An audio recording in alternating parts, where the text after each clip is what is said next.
got one for you. If you are looking for fast, efficient, and honest, Source Forensics is your go-to. Since 2003, they have been converting weddings, baptisms, sports, and other videos. They have become a reputable and well-known video conversion service.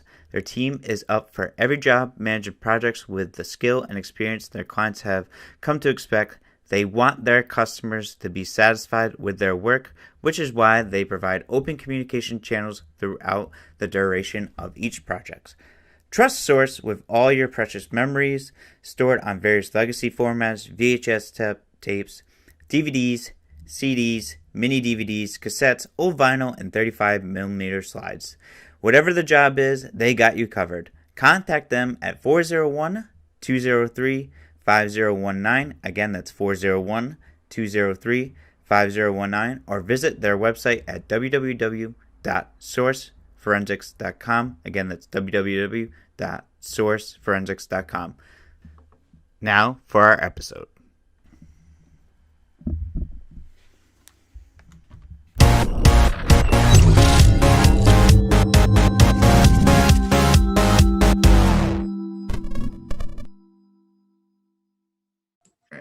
All right, on today's show, I welcome on some very special guests. They are the coaching staff of Exeter West Greenwich High School boys basketball team.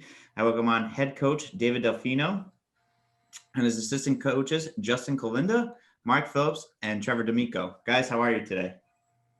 Doing good. How are you? I'm doing well. I can't complain. Thank you guys very much for being on the show. I really appreciate it. It means a lot to me.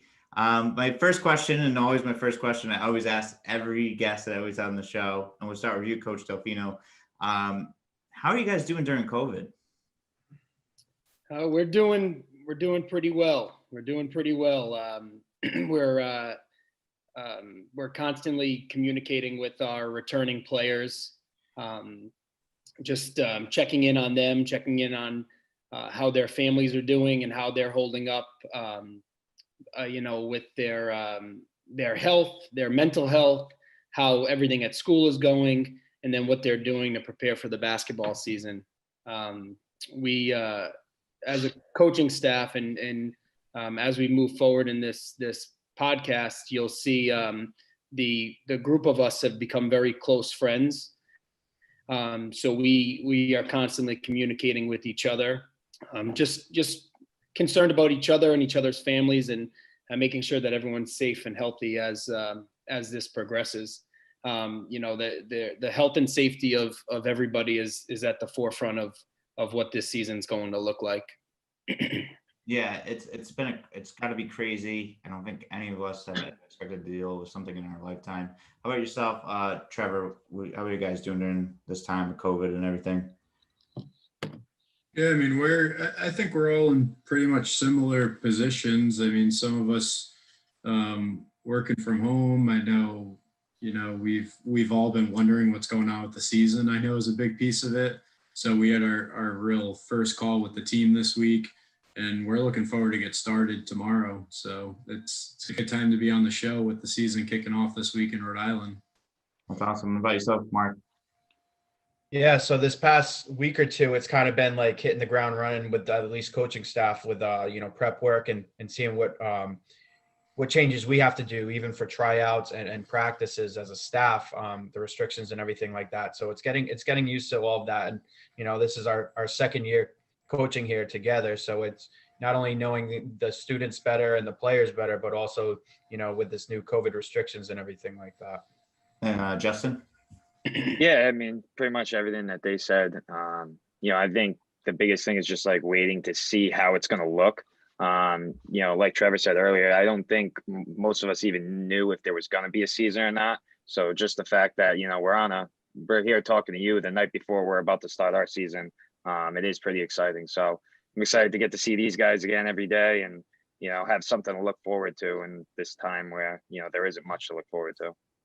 Yeah, it's going to be interesting too with the shortened season, all the new rules. So how are you guys preparing for, the season it is shortened, the new rules where you are playing 4 quarters?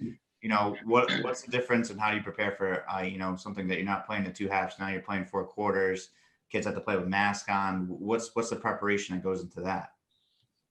So like I said to you, the kids' health and safety is our number one concern going through this year. I have to be honest with you. It's any team that gets through this entire season without any hiccups is going to be extremely fortunate.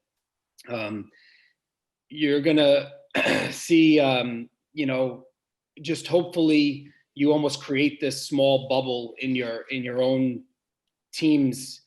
And you just hope to get through this 5-week season as best as we can, as best as they can. The bottom line is everybody is going to do the absolute best they can do, the absolute best of their ability, and we will take it one day at a time, one practice at a time. One of the mottos of our season this year, and I've spoken to our 4 seniors about it, is play every possession like it's going to be your last, because at any given time from any day to day, we don't know when their last possession is going to be. If a case comes up and we have to quarantine or whatever the case may be, we want to make sure that each of these teams, both our varsity and our JV team, are playing each possession like it's going to be their last. We want to make sure, we do things a little differently here at Exeter. This year it's the health and safety is at the number one of the pecking order, and then secondly, it's making sure that these kids become better people first and foremost before they become better basketball players. Third is how they do in the classroom, and then fourth is the basketball court, and that's what our season's going to look like. We want to make sure we have a great experience for our seniors, a great experience for our freshmen. Just the whole thing needs to be a great experience, and it needs to be done with love and care, and we're going to go forward with it full head of steam, one day at a time. That's good. Coach, any assistants, you guys have anything to chime in with on that? Yeah, I think just like, talking to Dave and talking to the rest of the guys, leading up to the season, I think obviously it's a learning experience for us. But we have that responsibility to make sure that the kids are safe. So even if it is, moving forward in a drill, making sure that, you're still 6 feet apart, and making sure like you're following the rules is going to be, I'm not around kids every day like Dave and Mark are, so they kind of are a little bit more aware. So I think like that's going to be a big adjustment for myself. I can't speak for Trevor or Joe in that case, but I think just adjusting to the rules in general are going to be it's going to be a successful year if you can successfully make it through the season without any hiccups. Like Dave said, winning a championship is obviously always at the forefront, but I think if we can make it through this complete season without having any hiccups due to COVID, I think that would be pretty successful. Yeah, that's true. And I mean, you have to. Oh, go ahead, Trevor. No, we were just talking a lot the other night. I think it's going to be a lot of accountability for a lot of these kids. It's going to be an eye opener. And we were talking about the other day, for a lot of these kids, freshmen, sophomores, they're used to seeing these upperclassmen in the hallways, and you learn etiquette and how to respect the older kids and how things are done. And this year, the freshmen are coming in.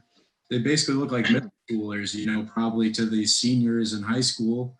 And so it's going to be a huge learning curve for everyone, including us.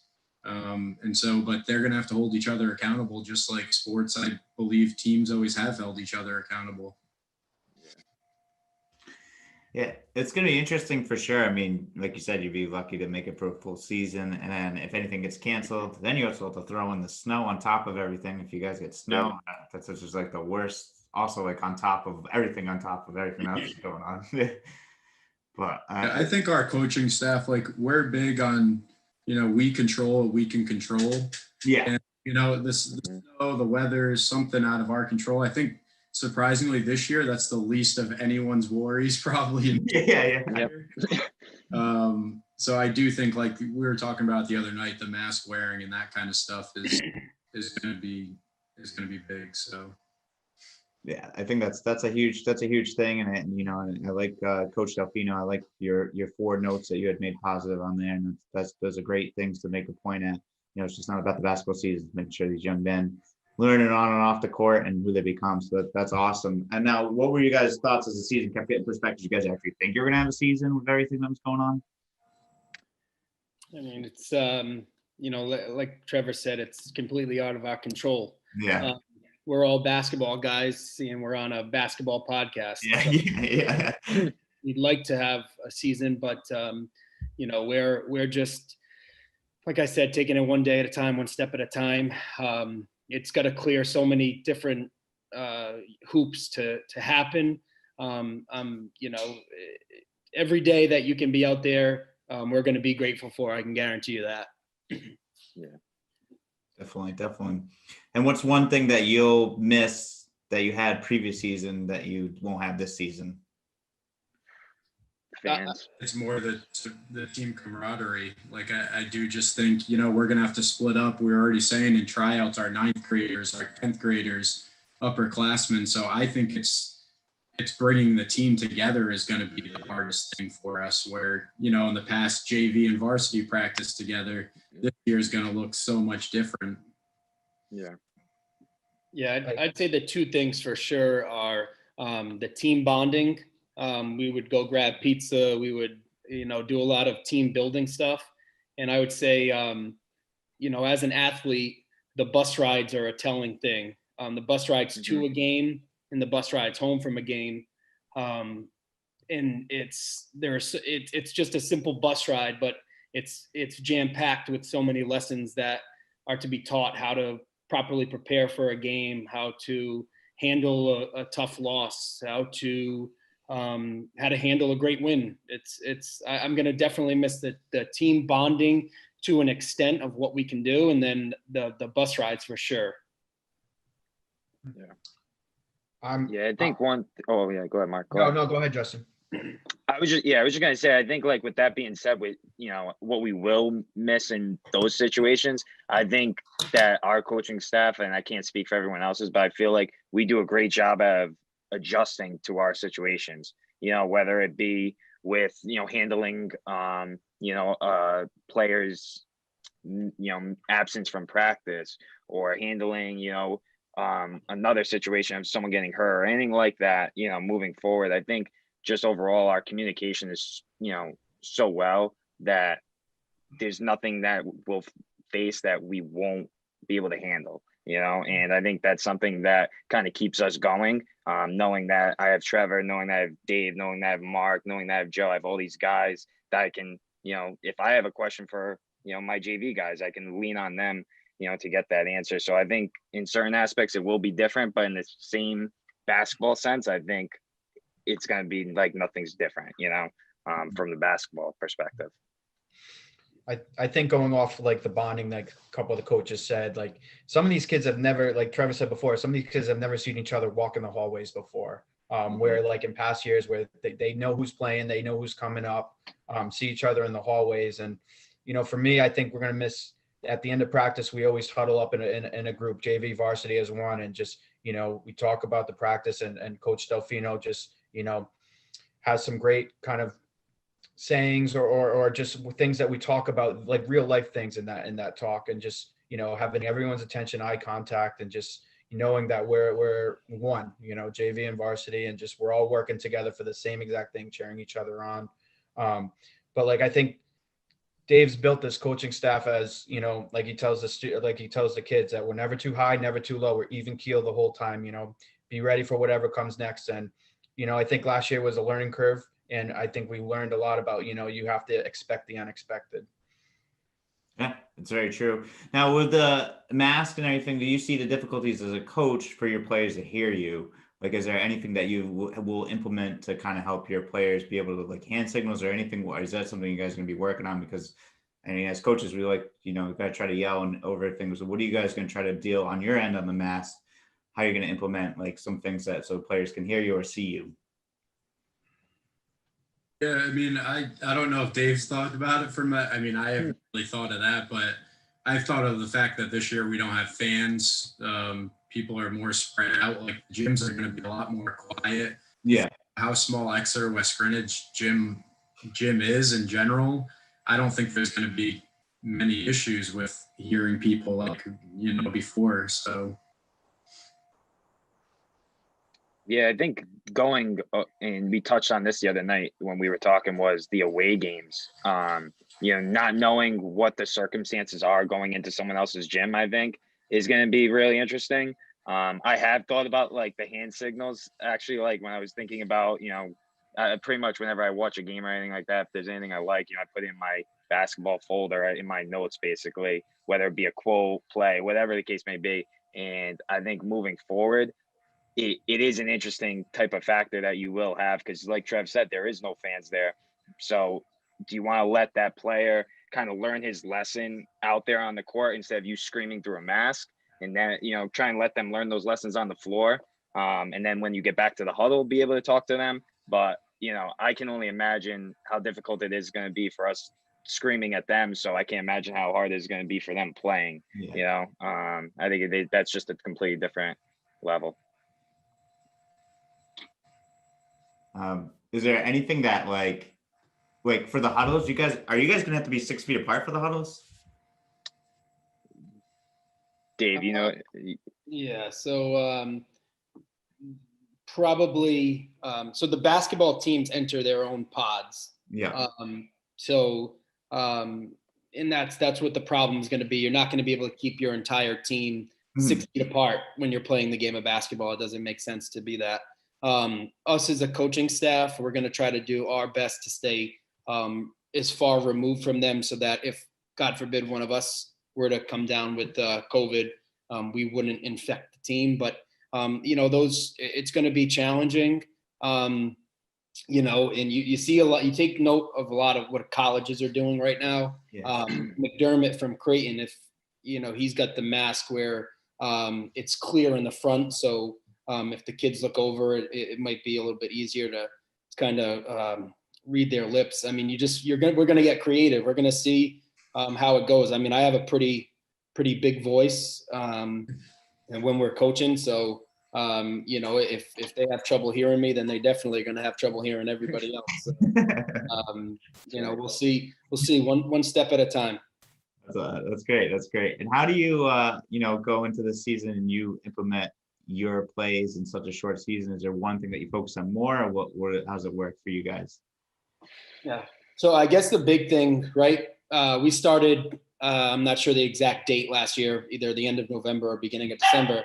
And we had, I think it was 20 days before our first league game, and then another 8 days after that before our second league game. Yeah. So you have a month before you really get into the bulk of your season.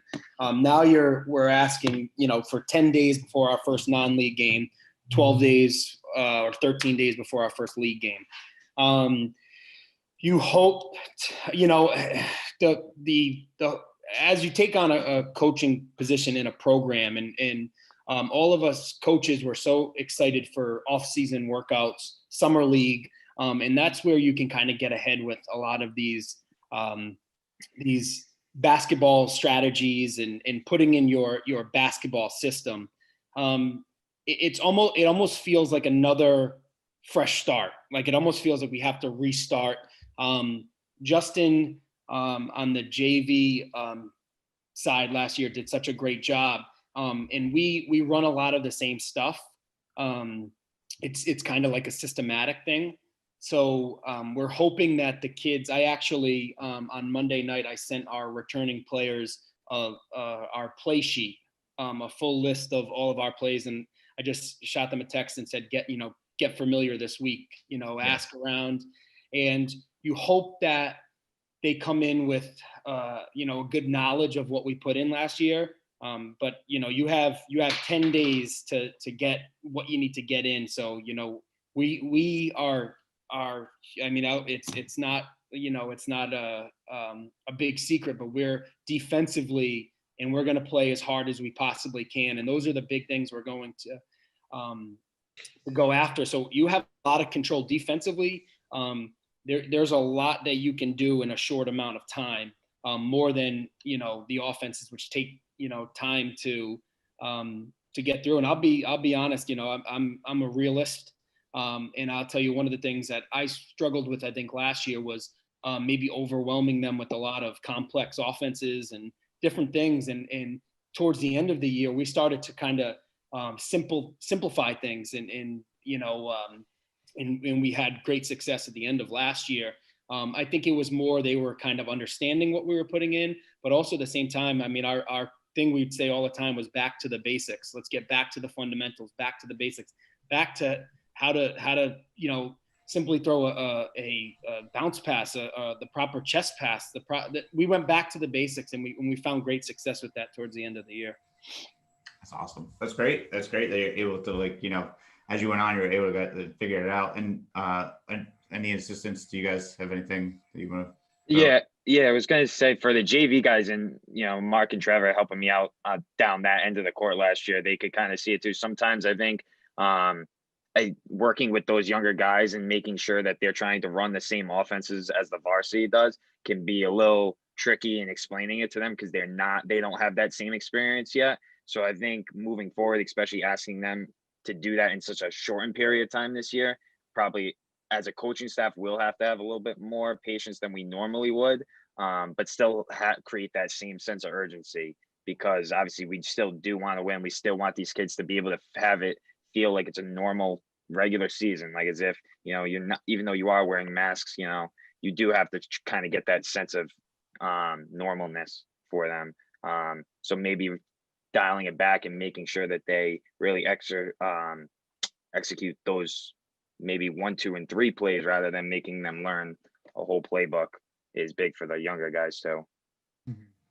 And the challenge is a lot of the basics too, where I think we've all talked and we've heard about other situations of things kind of down the line. We're going to see probably a lot of repercussions from this past year and this year now. I think just thinking about future kids in general, without them having their rec leagues and as much basketball as we were able to play at a young age, it's going to be a challenge. I think kids coming to high school over the years now with basics. And so, as Dave was saying, like us getting back to the basics, all the kids in high school this year have got to play up to this point, but the 8th graders next year, it might be more of a challenge. And just thinking in the future, we're going to see a lot of challenges on the basketball side too. So, yeah. That's a great point, Trevor. Mark.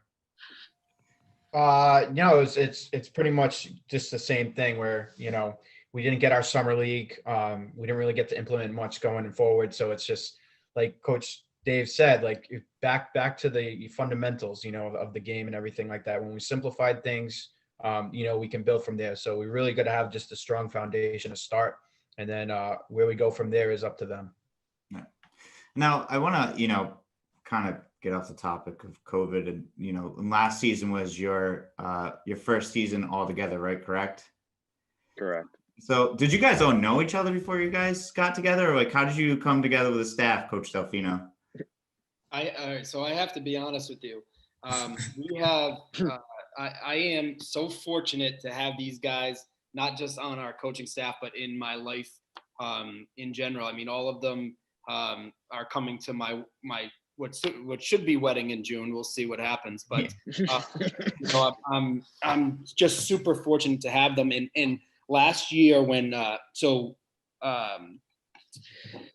we can get into like the whole details, but last year we did all know each other. Well, I knew all of them. They might not have known each other. And when I got the job and took the job at Exeter, the 5 people that I called were the first 5 people that I had on my list to come on the coaching staff. So it didn't go any further than that, which was kind of amazing. So I feel like we have this Super Bowl type style team. And I'm super fortunate to have these guys. These guys are really serious about the game of basketball, but they believe in all of the culture and the character building that stands at the number one thing on my priority list. So, Mark and I teach together at a middle school and elementary school in Cranston, where Justin's mom was the athletic director and would ask me each year to take the basketball job there.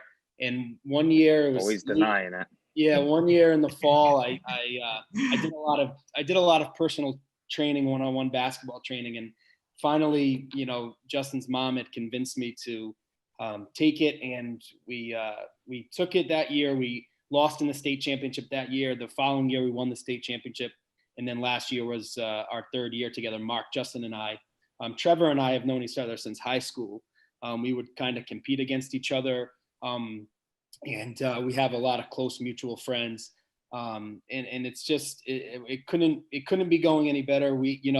At the end of the day, you also want to enjoy, just as much as the kids want to enjoy their experience, you want to be with people who you enjoy being around. And these guys are people who we enjoy. I mean, we're in a group chat, and we're constantly texting and talking. I mean, Justin, I'll send Justin stuff at God knows what hours I'm watching basketball plays or this or that. And I'll text Justin and say, can you put this in tomorrow? Or can you, I think last night I sent him a picture of an out of bounds play, a video out of an out of bounds play. And it's just, that's just where we are. We're at that point in our relationships, where it's just, I mean, I can't speak more highly of these guys here. That's awesome. And how about you guys? How's been your first season, coach? Yeah, Dave. So Dave actually, when he got the job, he asked me to be the JV coach, and I'll be honest, I said no at first because I didn't want that responsibility. Also, when I got, that's also why I wanted him to take the Immaculate job. But I'm glad he did end up pushing it on me because it was a good learning experience. I had been an assistant coach for so many years under, another guy, Dave, before Dave joined us at Immaculate, and it was a good learning experience. I always like kind of sitting back on the sideline because I like to hear what a lot of these guys have to say. Trevor had been friends with my cousins for years, and I'd always seen him play basketball. Joe was really the only one I didn't know who was not on here, but I coached with Mark, obviously. And, it is fun. It's a lot more fun going there knowing that you're going to have a good time with the guys you're coaching with. You're going to learn something from Dave. You're going to learn something from Trevor. You're going to learn something from Joe. You're going to learn something from Mark. You can always learn something, whether it's on the court or off the court. So I think when Dave says the experience for us as coaches is just as important as the ones for the players, it really is true. Because, I can call any of these guys at any point now and be able to talk to them, not about basketball, about, I'm searching for a job and I have a question on, do you know anyone there or anything like that? So it really is a brotherhood, really, between the coaches. Yeah, and I'll follow that up. It's been a great experience. I've always focused on really my career outside of basketball since I left college. And, this last year really brought me back to that world and really made me realize in the last year that this is what I want to do and coach kids and really just try and make a difference and show these kids what basketball meant to my life, even outside of basketball, and the connections you make in Rhode Island from being part of sports. And similar, we've all known each other different points in life, I feel like. And so I just feel like you never know when you're going to cross paths with someone again. And you always have to keep that in mind in Rhode Island. And you have to let people know what you want and what you're interested in, because that's really where you're going to decide where you want to go. So, yeah. I think last year, a little bit before the season started, I could kind of see how well we started gelling together as coaching staff and talking about things and the excitement and how we were kind of fueling each other, bouncing stuff, questions off each other and whatnot. And, for me, it's Dave sets the tone. He's said it every time he's been a coach, and it's very easy to pick up what he's putting down. And it's just, and I think that's kind of the glue or whatever, why we all are so good with each other, because we support it. It's one voice. It's one system. It's we have the same message. So it helps being like-minded people and just having that message come across. We're all on the same page. We've had each other's backs from the beginning. So it's been so enjoyable. And after almost a lot of games last year, we'd go out to eat all together, with our fiancés, wives, girlfriends. And it was just, it made it that much more special of kind of a season. That's awesome. That's great. And it's great that you guys all have gelled and, become really good friends and are invited to David's wedding. Hopefully I get an invite after this. Just kidding. But that's awesome that you guys, have really gelled together. I want to ask a few more questions before we wrap it up. How did you guys all and we'll start with you, Coach. How did you get into Coach DelFino? Because say Coach, everyone turns their head. How did you get into basketball itself? Like, when did you guys all start to fall in love with the game?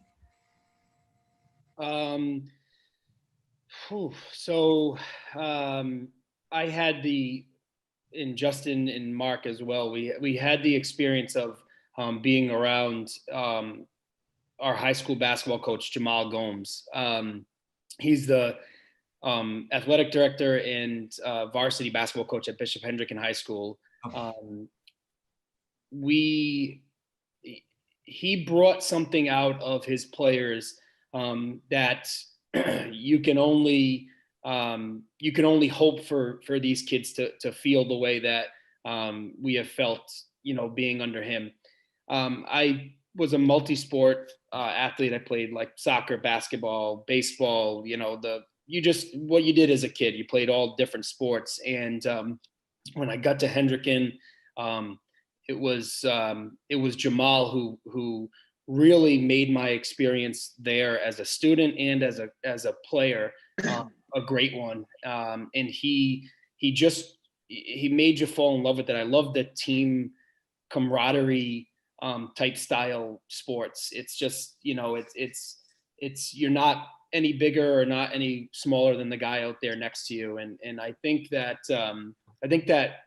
my last few years at Hendricken playing for Jamal, that brought it out. And don't get it twisted at all.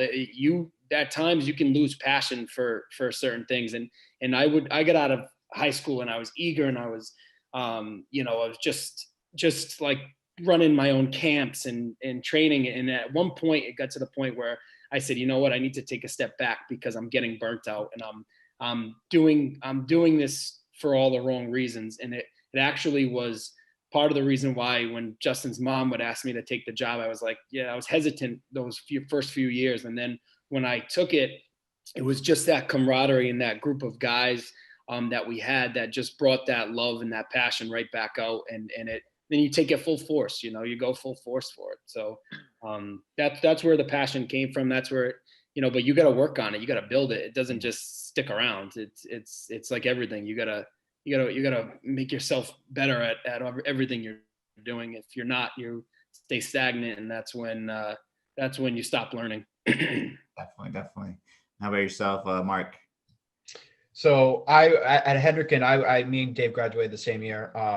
I'm not a good basketball player at all. So I was the student manager for 4 years, and getting that time with those coaches and those players, and just, like Dave said, the camaraderie of it, and just, how Coach Gomes just kind of went through things. It's, that's where I really honestly really fell in love with the game, and just seeing, how everything is just all about kind of being together, having each other's back and everything. And just more than basketball, it was more than basketball. It was teaching lessons on life and, the good that can come out of that and everything. So, from that point on, I really just loved being around the game and everything, and just, having the opportunity with Dave and Justin at Immaculate coaching. And it's just, I feel blessed every time I can, be on the sidelines with these guys.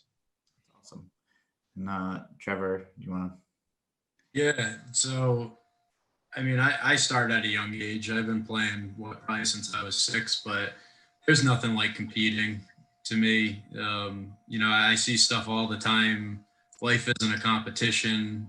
People can have their personal opinions, but to me, what basketball is brought is when you raise your level, or when someone else raises their level, everyone else around them has to raise their level. You don't have a choice if you're on a team where everyone else is working hard. Yeah. And to me, you can't get that anywhere else. And so that's why I continue to coach. And I feel like I have friends who still laugh because I play in 2-3 times men's basketball leagues, but there's nothing like going to the court with a group of guys and and still like having something to compete over and all pushing each other to, still battle each other no matter how old you get. There's nothing like it to me. And I just hope that all of our players and any player that's playing loves the game and wants to be out there to compete. So, and that's always what I want to bring. I want to bring the best out of kids. So that's awesome. And Justin? Yeah, no, I was just going to say, I mean, a lot of these guys have pretty much hit on everything. I think to take one perspective from each one, I think, Mark said it best, I think, is you can learn so many lessons through the game of basketball. It's insane. And just coaching with Dave these last 3 years has kind of taught me that, because before I coached with him, I don't think I ever saw basketball the same way as him. Now, really after that first year, it really started to hit me that it really is more life lessons through that game than there is anything else.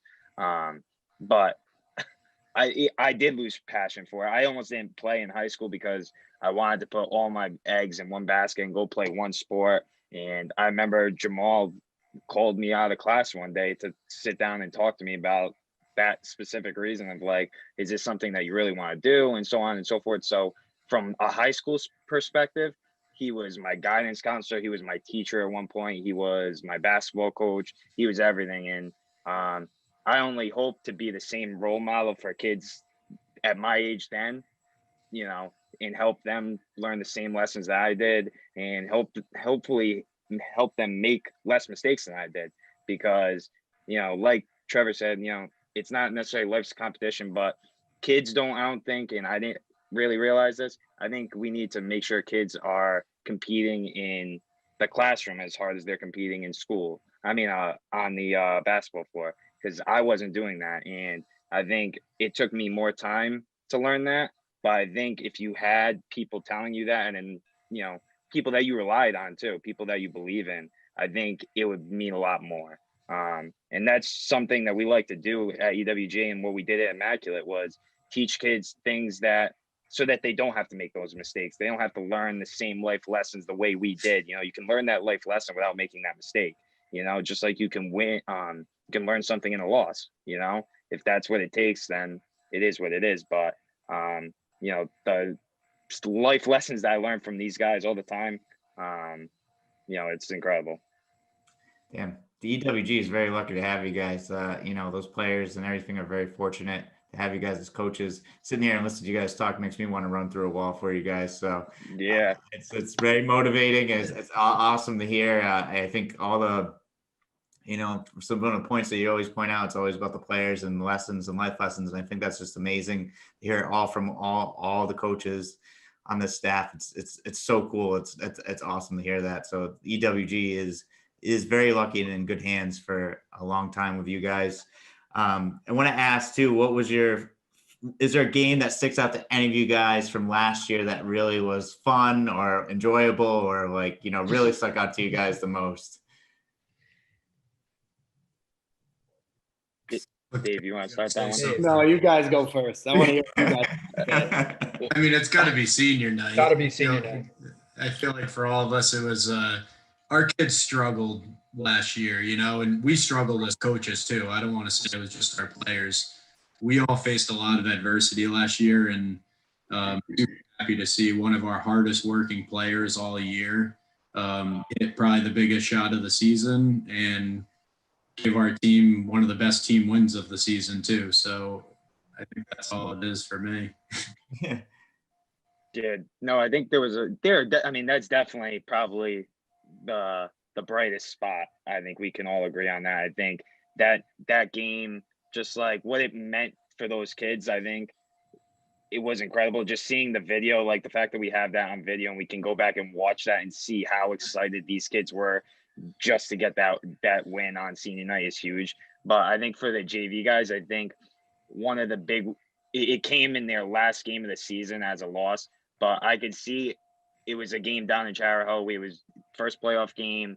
I could see some of them trying to kind of like, they were doubting themselves, and we ended up hitting 2 buzzer beaters to send it into a double overtime game on a Sunday morning. It's like, it was me as a coach, like seeing them at that young of an age, you can kind of see like, this guy, I don't think he really knows what he's talking about. And then we run the play, they hit the shot. Lucas hits another shot. I mean, there's a ton of things from last year I think that we learned on, but both those bright spots right there, I think those were getting us to the season. We really want to get out there and get after it again. That's awesome. Game was crazy. I'm glad I got down there for that game. Yeah, Sunday morning, 9 a.m. in Charahoe. I don't wish that upon, or even 8:30, whatever it was. I don't wish that upon anybody. What do we have? I think like 3 of the starters probably fouled out by the third overtime. Yeah. I was running out of guys on my bench. I almost had to throw Coach McPhillips in there. Okay, been good. Mark doesn't give himself enough credit. Mark has the greatest lefty shot you will ever see. I'm telling you. Better than Catino Mobley, better than anybody. That launch pad. I think Garcia's a lefty. Oh, we gotta get you 1-on-1. I get a good chuckle out of people with my shot. So, but both, I think Justin said, like, that JV game was we were like, time after time, like those shots, the buzzer beaters were going in, and it was like so early in the morning, we were all not even awake, and it was so cool because some of the varsity guys came down and sat behind the bench and like cheer, and it was a cool moment for JV and varsity, seeing those guys work so hard, and because I see them in practice all the time, and like Trevor said, the buzzer beater on senior night was kind of, I think, a culmination of a lot of hard work put in throughout the season, and just it was a good moment for everyone. It was a really good team moment, and just and just to share it with our home fans too. I think that was awesome because we had a lot of loyal fans that came out to every game, that stayed, and they weren't leaving at halftime or anything like that, and just getting to celebrate with them on the court. It was cool. Awesome. Dave, that's you.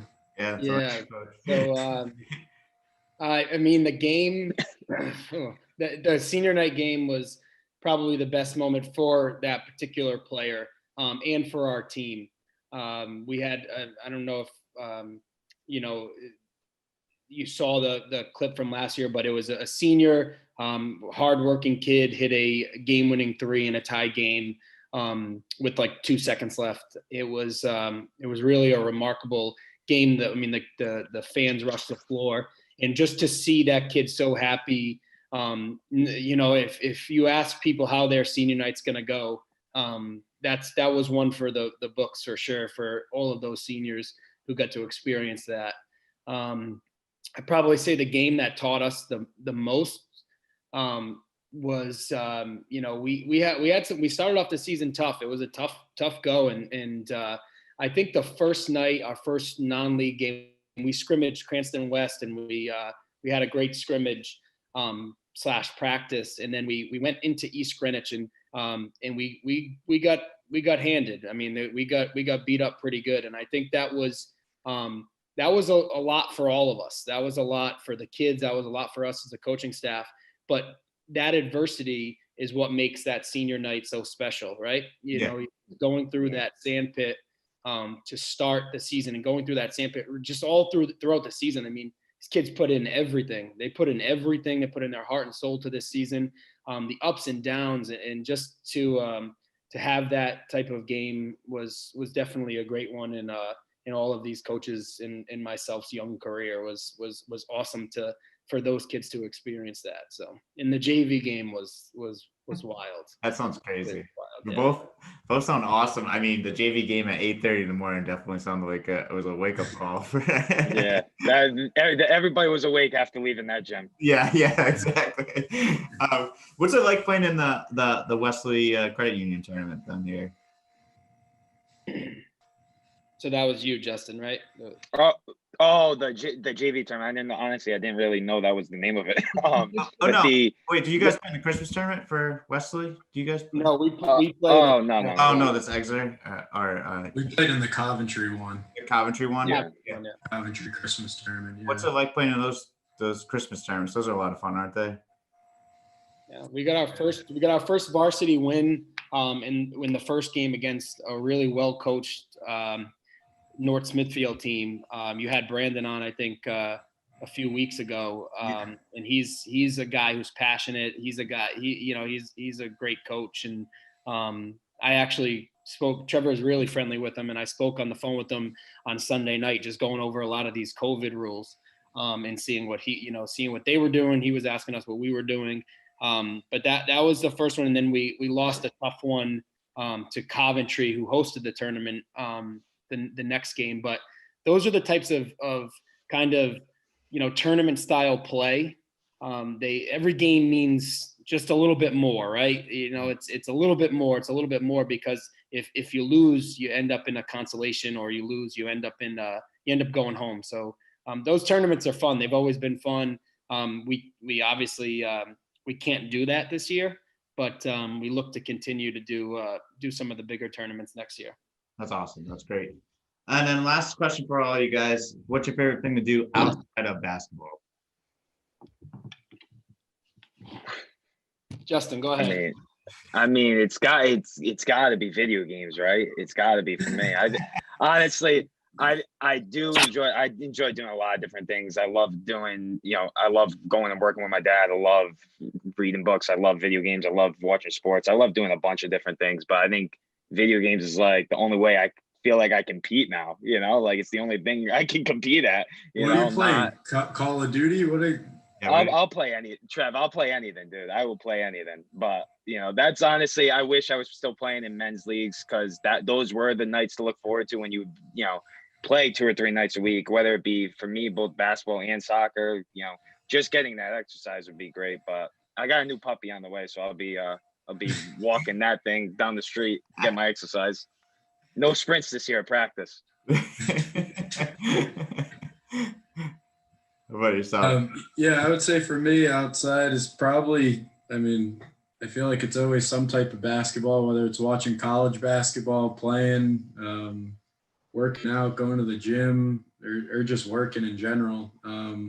I think this year, which we'd all agree with, it's kind of taught us to be, focus on ourselves a little bit more, and also our loved ones. So I do think, I've taken a lot of time this year to appreciate the outdoors much more than I probably ever have. And so I'm super fortunate for that. Awesome. How about yourself, Mark? Mine, I'm a percussion guy. So my thing is I teach 2 drum lines at Wesley High School and at Bishop Hendricken. So that's really my passion outside of, sports and everything like that. So, getting to teach younger students to love and have passion for music is one thing I really enjoy. That's really cool. That's awesome. How about yourself, Coach David? Yeah. I'd say the most passionate thing is spending time with my family and my friends. I'm very blessed and fortunate to have a strong family and friend relationship group, and it's definitely the backbone of everything that I do. And I enjoy spending time with my fiance, and just this is a year where with COVID, with the basketball season and so much time that you don't really get to spend with a lot of people, now having some of that extra time over these last few months is something that I'm definitely grateful for. I think outside of that, I like to do a lot of running, long distance running. I think running teaches you a lot of different things. And I'm an avid runner. I run quite a bit. So that's probably one of my favorite things to do, is kind of get in the zone, get in, either clearing your head for the day or preparing. Actually, a lot of these guys will hear me when I call them. I'm actually on a run. So it's just time to catch up, do whatever you got to do. And spending time with my family and friends is definitely something that I'm passionate about. That's awesome. And that's great. I think, it's all great things you guys said. This has been great, guys. Thank you so much for being on the show. I really appreciate you guys' time. Good luck with everything, safety, good luck with the season, everything like that. You guys, and like I said, EWG is in great hands. If anyone who listens to this and watches this, they'll definitely see it for sure, because you guys brought up a lot of good points about the players and how much it meant to you guys, teach them off the court. So EWG is in great hands. Any questions or anything before we sign off? So thanks for having us. Yeah, Yeah, Jeff, I want to thank you on behalf of Exeter for having us. Once we clear some of this COVID stuff, whatever that may be, we got some gear for you. And we'd love to have you down for a game once we can have some fans. We're also going to be streaming on YouTube Live this year. Hopefully, we can get that set up before our first game. And you know, it's what you're doing here, and you know, you're hesitant when anybody asks you to do a podcast or a interview or whatever it may be, but I've heard nothing but great things. And now getting to meet you tonight, what you're doing, you know, Rhode Island is getting back, you know, on the map when it comes to high school athletics. And you're part of the reason for that. So keep up the great work and doing what you're doing, because people are listening. Thank you. Thank you. I very much appreciate the kind words, and I appreciate the gear. I got to get you guys some shirts too. So give me some sizes after this email, and I'll get you guys some shirts. I'll send them your way. Sounds good. Appreciate it, Jeff. Yeah, no problem, guys. Thank you so appreciate it. much. This means a lot to me. So I definitely appreciate it, guys. Have a good night. You too. Thanks, Thank you. See you guys.